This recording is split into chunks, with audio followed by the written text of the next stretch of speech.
the vision is yet for an appointed time. But at the end it shall speak and not lie. Though it tarry, wait for it, because it will surely come. It will not tarry. At the moment, there's a bit of talk about this being phone-based apps. And yes, that is the initial phase.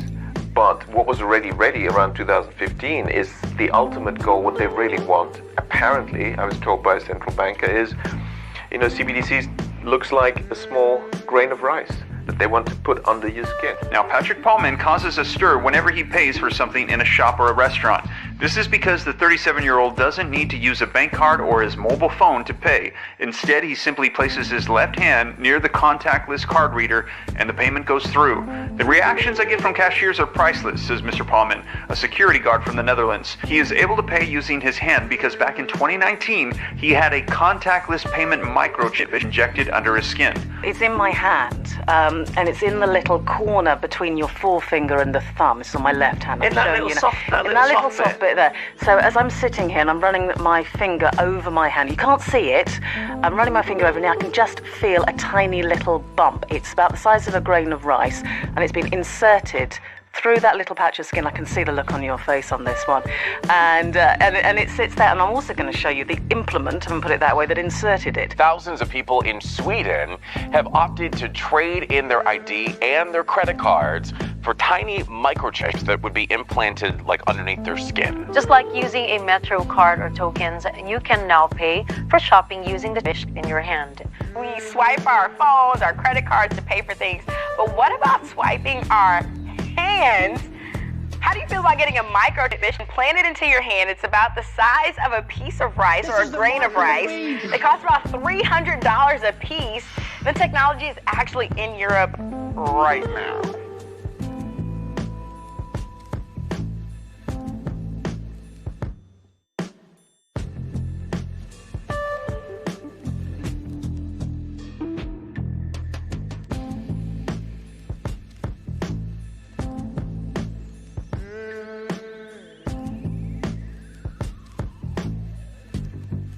Listen to these words from an April 16th, 1989 Gannett News Service article. Here's a simple trick. Wave your hand over a computer code scanner at the grocery store checkout counter and your bill is deducted from your checking account.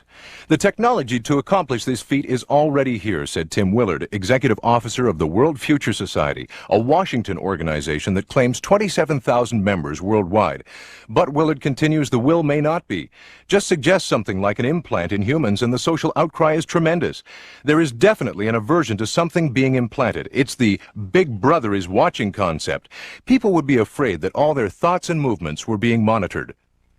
However, as we'll see a little later in this video, that fear is evaporating faster than you can say the words security and convenience. I have a flex version, which is a very thin biopolymer version of the implants that I make here, so I can do fist bumping of readers, that kind of thing. I have another one here that is a cryptographic. It's VivoKey's first product, the Spark 1. That's a cryptographic chip there. It does challenge response for validated cryptographic proved identity. Then I have in here, you can see a little scar there and a big scar here. This is like the prototype area. So right now I have a VivoKey Apex, which is a smart card platform capable of doing, EMV tap and pay like Apple Pay payments, capable of doing Bitcoin wallet transactions, capable of running, arbitrary code. So I can write a program in Java card and upload it to the chip. It'll run there. So any number of things. What comes next in the near future for yourself, for implants, for VivoKey, and for dangerous things? What should we be looking for in terms of headlines for you guys in the next few months? Yeah, I would say for dangerous things, there's always fun things that we're just trying out. For VivoKey, we're currently working with different form factors of implants and we're improving performance. We want to, again, try to take things to different partner organizations. We might be knocking again on the doors of Visa, MasterCard with our new form factors and products and saying, hey, let's talk. RFID and other near-field communication standards have been around for 40 years, and they're not going anywhere anytime soon. If anywhere, they're being onboarded and adopted for more and more things. And even at that, the chips that are inside these things are the most cutting-edge type of RFID and NFC tags, to where even if they release a new protocol within that, this can likely be cloned and adapted to work with that.